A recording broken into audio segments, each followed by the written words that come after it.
Hello student, आज मैं आप लोगों के लिए बहुपद की अगली एक्सरसाइज के कुछ क्वेश्चन और वहाँ की कुछ प्रॉब्लम लेकर आया हूँ, जो आज उसको सॉल्व किया जाएगा। हम लोगों ने पिछली एक्सरसाइज में बहुपद में बहुत सारे क्वेश्चन किए थे, जैसे अलग अलग प्रकार के बहुपदों के बारे में पढ़ा था और शेषफल पर में पढ़ी थी। बिना भाग दिए हुए किसी भी बहुपद में अगर किसी भी बहुपद का भाग दिया जाए तो उसे शेषफल ज्ञात करना, बिना भाग दिए हुए शेषफल पर में किसे बोलते हैं, वो पढ़ा था। उस पर आधारित बहुत सारे क्वेश्चन किए गए थे।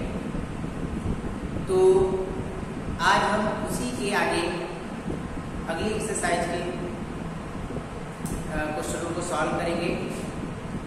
चलिए देखते हैं अगली एक्सरसाइज के कुछ क्वेश्चन। ये क्वेश्चन बहुपद में इस प्रकार से पूछा जाता है कि एक बहुपद दे देगा और कहेगा कि उसका यह एक गुणनखंड है या नहीं। x+1, x+2, x+3 ऐसे ही दे देगा और कहेगा कि उसका यह एक गुणनखंड है या नहीं। तो गुणनखंड पता लगाने के लिए हम लोग उसको सॉल्व करते हैं और कैसे सॉल्व किया जाएगा, चलिए ये आज सीखते हैं। तो क्वेश्चन दिया गया है x³ plus x² plus x+1 का x+1 एक गुणनखंड है या नहीं, ये हमको ज्ञात करना है। इसका एक गुणनखंड है या नहीं। तो गुणनखंड के बारे में आप लोग पढ़े हैं पिछली क्लासों में, अगर नहीं पढ़े हैं तो मैं आपको फिर से बता दूं कि गुणनखंड होता क्या है। किसी भी संख्या को अगर उसको गुणे में टुकड़े किए जाए, जैसे हमारा संख्या 6 है, 6 को अगर छोटे छोटे टुकड़ों में किया जाए, तोड़ा जाए, तो 3 और 2, देखिए ये भी 6 लिखा है, 3 गुना 6 ही होगा, लेकिन इस 6 को छोटे छोटे टुकड़े में तोड़ लिया गया है और वो भी ये टुकड़े किसमें हो, गुणे में, गुणज में। तो गुणे में अगर किसी संख्या के टुकड़े किए जाएं तो वह इसके क्या कहलाएंगे, गुणनखंड कहलाएंगे। अब अगर हमको याद करना है कि इस 6 का 3 क्या गुणनखंड है या नहीं, तो इसके लिए हम क्या करेंगे, देखेंगे 6 को हम 3 से भाग दे देंगे। 3 से भाग दे दिया और जब 3 से इसको भाग देंगे तो ये पूरी तरह से 6 को क्या कर देगा, विभाजित कर देगा। पूरी तरह से 6 को क्या कर देगा, विभाजित कर देगा और इसका शेषफल 0 आएगा। इसमें शेषफल कितना आएगा, 0 आएगा, शेषफल 0 आएगा।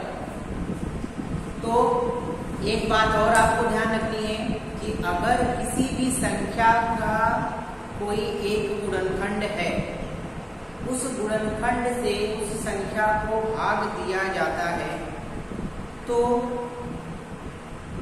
वह गुणनखंड उस संख्या को पूर्णतया विभाजित करेगी, यानी उसमें शेषफल 0 आएगा। पूरी तरह से उसको वो क्या कर देगी, विभाजित करेगी। तो इसी मेथड को हम लोग बहुपद में अप्लाई करेंगे। इसी मेथड को हम बहुपद में क्या करेंगे, अप्लाई करेंगे। देखिए कैसे, जैसे ये लिखा है x³ x² प्लस x+1 का यह एक गुणनखंड है या नहीं। अगर हमको गुणनखंड पता करना है तो हम क्या करेंगे, इस वाले बहुपद को यानी x³ plus x² plus x+1 को इससे हम क्या कर देंगे, भाग दे देंगे। x+1 से क्या कर देंगे, भाग दे देंगे। अगर इसका शेषफल 0 आता है, अगर इसका शेषफल शून्य आता है तो यह इसका एक क्या होगा, गुणनखंड होगा। जैसे यहाँ पर 6 का गुणनखंड था, अगर 3 को 6 से भाग दे रहे थे तो शेषफल शून्य आ रहा था, 2 को 6 से भाग दे रहे थे तो शेषफल शून्य आ रहा था।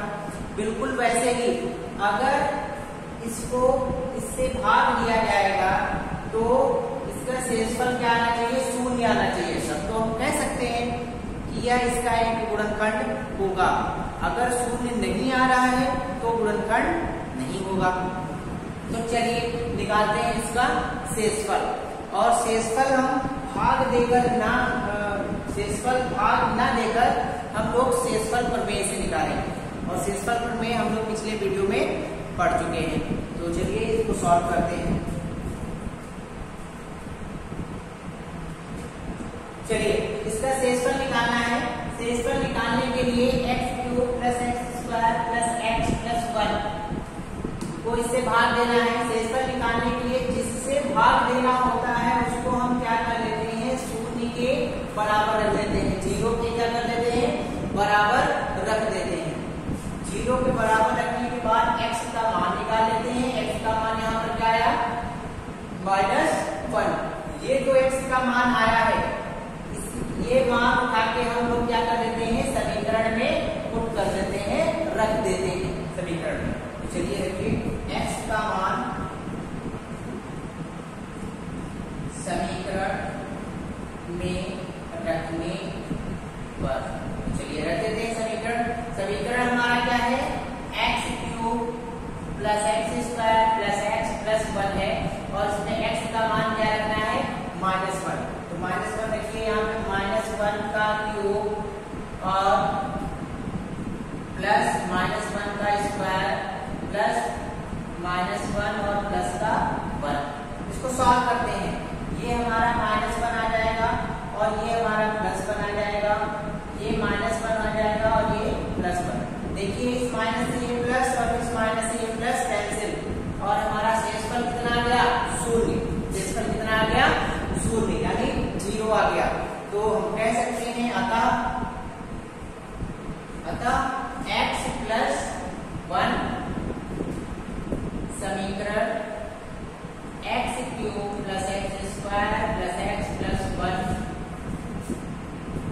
का एक गुणनखंड होगा।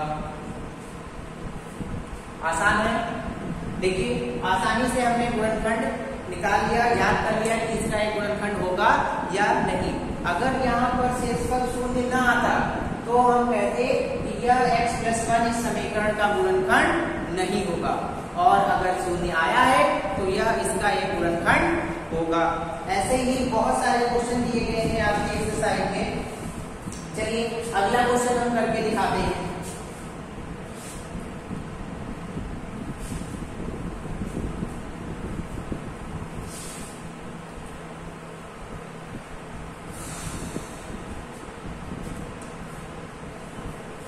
अगला क्वेश्चन देखिए क्या है, x⁴ + 3x³ + 3x² + x + 1 का x + 1 एक गुणनखंड है या नहीं। बिल्कुल वैसा ही क्वेश्चन है जैसा इससे पहले हम लोगों ने किया था। तो इसके लिए हम लोग क्या करेंगे, फिर से वही काम करेंगे, इसमें शेषफल निकालेंगे और देखेंगे अगर शेषफल शून्य आता है तो गुणनखंड है, और शेषफल शून्य अगर नहीं आता है तो गुणनखंड नहीं है। तो चलिए देखते हैं, निकालिए। तो x + 1 को हम पहले शून्य के बराबर रख लेंगे, तो x बराबर -1 आ जाएगा। अब x का मान समीकरण में रखने पर, चलिए रख देते हैं। x की घात 4 है और x की जगह पे हमको रखना क्या है, -1। तो यहाँ पर इसकी भी घात क्या हो जाएगी, 4 + 3 x³ है, यहाँ पर x³ रखना पड़ेगा -1 x की जगह पे और 3, और यहाँ x² की जगह पे -1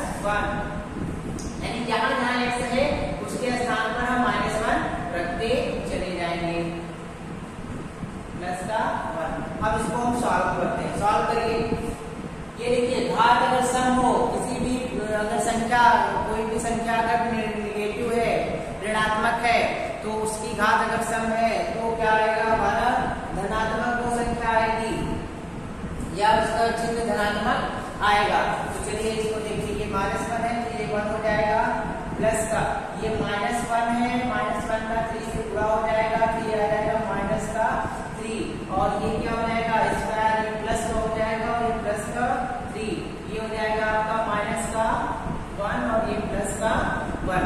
चलिए इसको कैसे करिए, देखिए प्लस माइनस से ये कैंसिल हो जाएगा और प्लस माइनस से ये कैंसिल हो जाएगा। यहाँ पर 1 बचा है, हमारे पास क्या बचा है 1, और ये क्या आ जाएगा हमारा 1।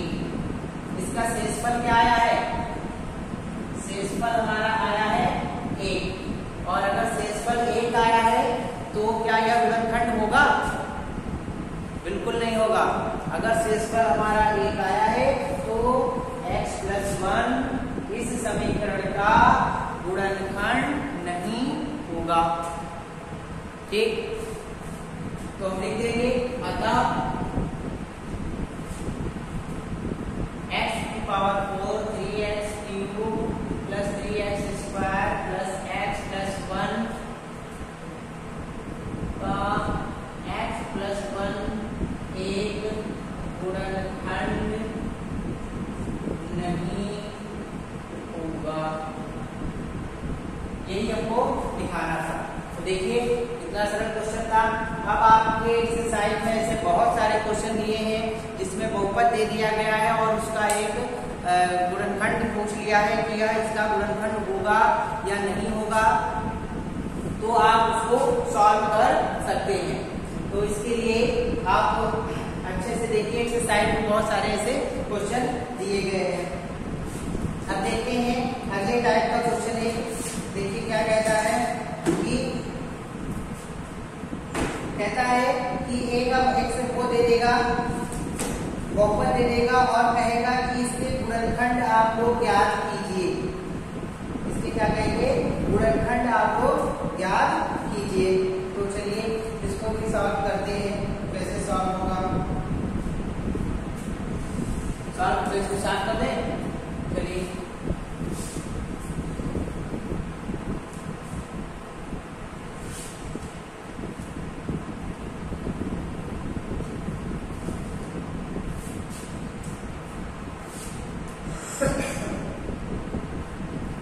समीकरण दे देगा। अगले टाइप का क्वेश्चन है, समीकरण दे देगा 12x² - 7x + 1, 12x² - 7x + 1 के गुणनखंड ज्ञात कीजिए, गुणनखंड ज्ञात कीजिए। ये हमारा क्वेश्चन है। अभी तक गुणनखंड वो पूछ रहा था, अब आपको गुणनखंड ज्ञात करना है। तो देखिए कैसे गुणनखंड ज्ञात किए जाएंगे। आ जाते हैं क्वेश्चन पे।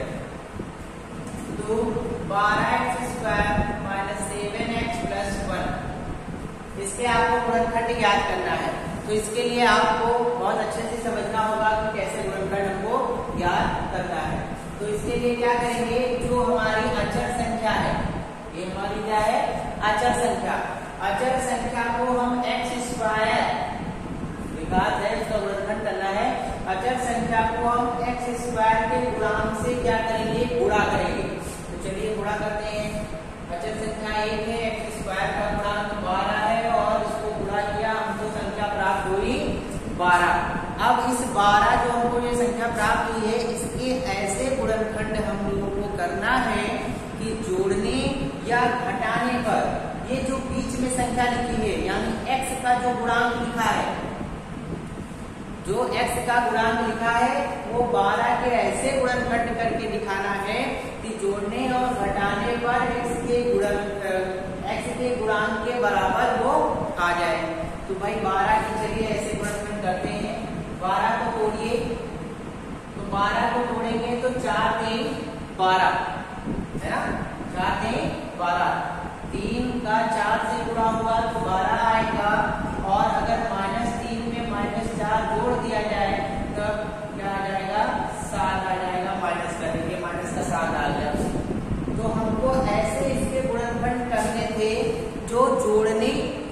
घटाने पर, कुछ भी हो सकता है, जोड़ भी सकते हैं और घटा भी सकते हैं। तो जोड़ने या घटाने पर पेज की ये संख्या आ जाए। तो चलिए लिखते हैं। देखिए, तो अब इसको लिखना कैसे है ये आपको अच्छे से समझ लेना है। तो इसको लिखने के लिए क्या करेंगे, 12x²। अब यहाँ पर जो -7x है हम उसको इस रूप में लिखेंगे जो हमने तोड़ा है, इसको जोड़ने या घटाने पर इस रूप में हम इसको लिखेंगे। तो इस रूप में लिखने के लिए हम लोगों ने क्या किया है, इसको -4x और -3x और ये +1। देखिए अगर इनको हम जोड़ेंगे तब वही लिखी है वही संख्या आ जाएगी। -4x और -3x को अगर हम जोड़ रहे हैं तो भी हमारा -7x आ जाएगा। बस हम लोगों ने क्या किया है कि 7x को तोड़ दिया है 2 टुकड़ों में, इसको तोड़ दिया है 2 टुकड़ों में। अब आपका ये क्वेश्चन सरल हो गया है। अब आपको सिर्फ कॉमन लेने हैं दोनों जोड़ों से। तो हम यहाँ से कॉमन ले रहे हैं कितना, 4x। अब यहाँ से 4x कॉमन लेंगे, यहाँ पर बचेगा 3x और यहाँ पर क्या बचेगा बताइए, यहाँ पर बचेगा -1। 4x प्लस का कॉमन लिया है तो यहाँ पर 3x और ये -1। अब इसके बाद यहाँ पर हम -1 कॉमन लेंगे तो ये 3x और ये क्या हो जाएगा -1। देखिए इन दोनों ब्रैकेटों में दो चीजें क्या हो गई, सेम हो गई है ना। तो अब इन दोनों में से ये क्या कर रहे हैं हम लोग, कॉमन ले रहे हैं। 3x -1 कॉमन ले लिया और अंदर बचेगा हमारा 4x -1।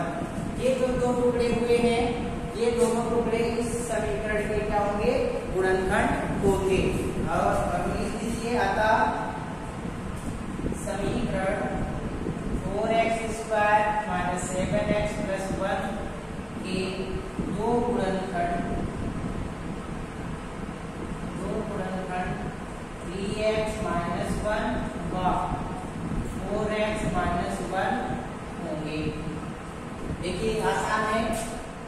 ऐसे बहुत सारे क्वेश्चन आपकी एक्सरसाइज में दिए हुए हैं, आप लोग उनको सॉल्व करने का प्रयास करिएगा। ऐसे बहुत सारे क्वेश्चन दिए गए हैं कि उनके गुणनखंड याद कीजिए। अगली एक्सरसाइज के लिए हम लोग नए टाइप का क्वेश्चन हम लोग अगले वीडियो में इसको समझेंगे। अभी तक के लिए इस वीडियो के लिए यही चीजें हैं और इनसे संबंधित आप लोग क्वेश्चनों को सॉल्व करने का प्रयास करिएगा और मिलते हैं जल्द ही अगले वीडियो में। धन्यवाद।